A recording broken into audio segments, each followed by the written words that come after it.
So hey, here's the graph so far. Right now it's missing a lot of the features that we hope to eventually put in it, including the ability to select which data or data sets are displayed, change the axes, so different data sets could be represented, and organized by um, things such as gender, geography, press affiliation, etc.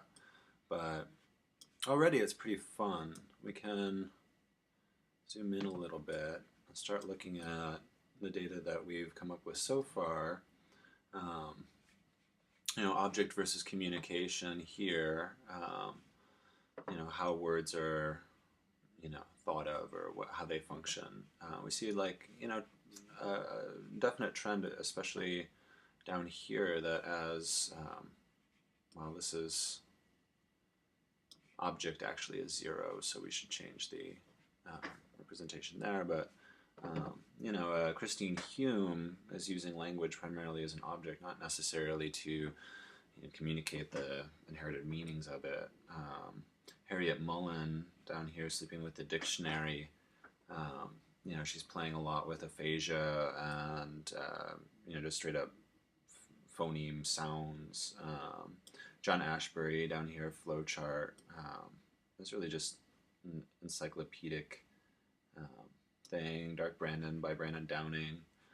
And then up here on this, or over here, we've got Dana Ward, who's really, communicating a lot, but not using it, not using the language as traditionally as, say, Jack Gilbert or Anne Carson in Autobiography of Red.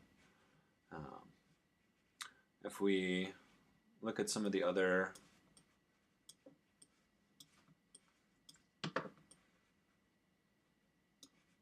collection or angles, down here we've got the most Dickinsonian. We've got the collected Emily Dickinson at a straight value of 0 for Dickinsonianness. Whereas Dana Ward is much more sort of Whitmanian. This is John Beers' The Wasteland and Other Poems, which is a lot more expansive than even Eliot's. Elena Clidiak Davis.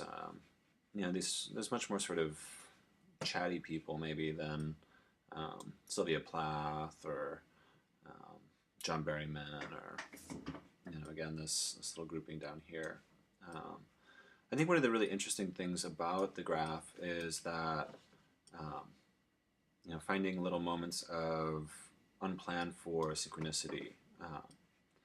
Here we have James Gendron's Sex Boats and Zach Schoenberg's Fjords Volume 1 ranked pretty similarly.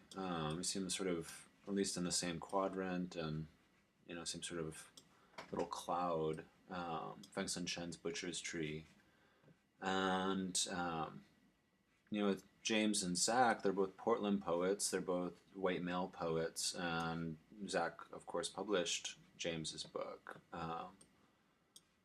So I think that one of the uses of this graph would be getting a picture of a press's preferences or, the house style or aesthetic or something.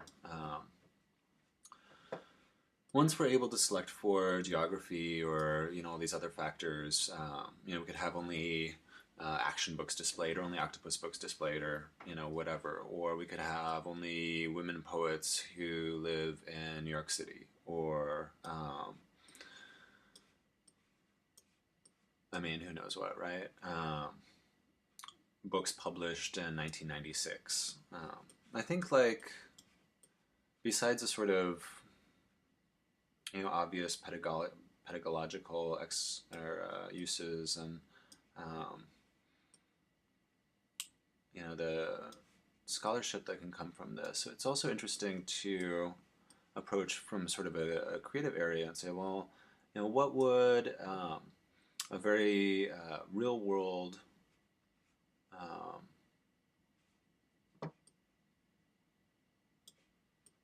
here we are, object versus communication. So we've got something very sort of object and something very real world. We're missing this whole area here. what would that look like? It's almost a cool writing assignment.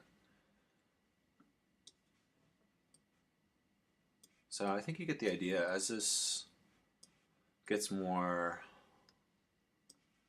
populated, we're going to have to do things to make it a little bit more usable. But this is the gist of it.